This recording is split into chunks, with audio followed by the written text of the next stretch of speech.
Shalom, salam sejahtera. Renungan malam seiman berjudul Kerajaan Kasih Karunia. Akulah yang telah melantik rajaku di Sion, gunungku yang kudus. Aku mau menceritakan tentang ketetapan Tuhan. Ia berkata kepadaku, anakku engkau. Engkau telah kuperanakan pada hari ini. Mazmur 2 ayat 6 dan 7. Yesus adalah Raja telah kita bahas pada renungan kemarin di mana ada dua kerajaan Yesus, yaitu kerajaan kasih karunia dan kerajaan kemuliaan. Pada hari ini kita akan membahas kerajaan kasih karunia-Nya. Segera setelah manusia pertama berdosa, kerajaan kasih karunia mulai dilaksanakan. Namun keberadaannya berdasarkan janji Allah.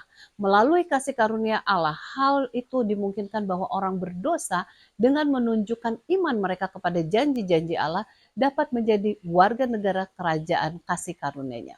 Akan tetapi kerajaan kasih karunia-Nya tidak dinyatakan dan ditetapkan sepenuhnya sampai kematian Kristus. Ketika ia berseru di kayu salib sudah selesai, maka persyaratan untuk rencana penebusan telah dipenuhi dan perjanjian itu baru disahkan. Kita bisa lihat dalam Ibrani 9 ayat 15 sampai 18.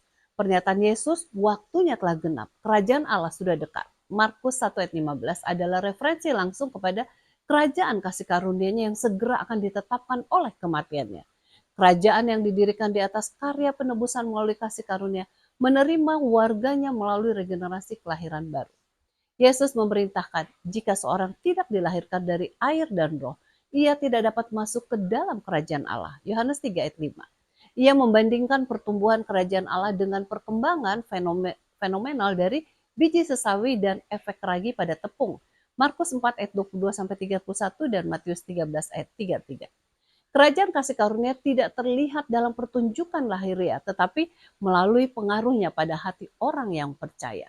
Yesus mengajarkan bahwa kerajaan ini datang tanpa tanda-tanda lahiriah. Juga orang tidak dapat mengatakan, lihat ia ada di sini, atau ia ada di sana. Sebab sesungguhnya kerajaan Allah ada di antara kamu. Lukas 17 ayat 20 dan 21. Ini bukanlah kerajaan dunia, tetapi sebuah kerajaan kebenaran. Yohanes 18 ayat 37. Paulus mengatakan kerajaan ini adalah kerajaan Kristus, yakni kebenaran, damai sejahtera, dan sukacita oleh Roh Kudus, di mana orang percaya telah dipindahkan ke kerajaannya.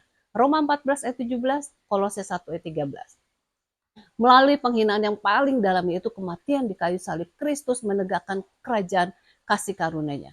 Pilatus menampilkan kepada bangsa itu, inilah rajamu. Namun rakyatnya sendiri dengan suara bulat menolaknya dan berseru, enyahlah, enyahkan dia, salibkan dia. Yohanes 19 ayat 14 dan 15. Semoga tidak ada lagi yang akan menolaknya sebagai raja kita yang bertata dan dia mau ada di hati kita masing-masing sebagai juru selamat dan penuh sukacita kebahagiaan bagi kita semua.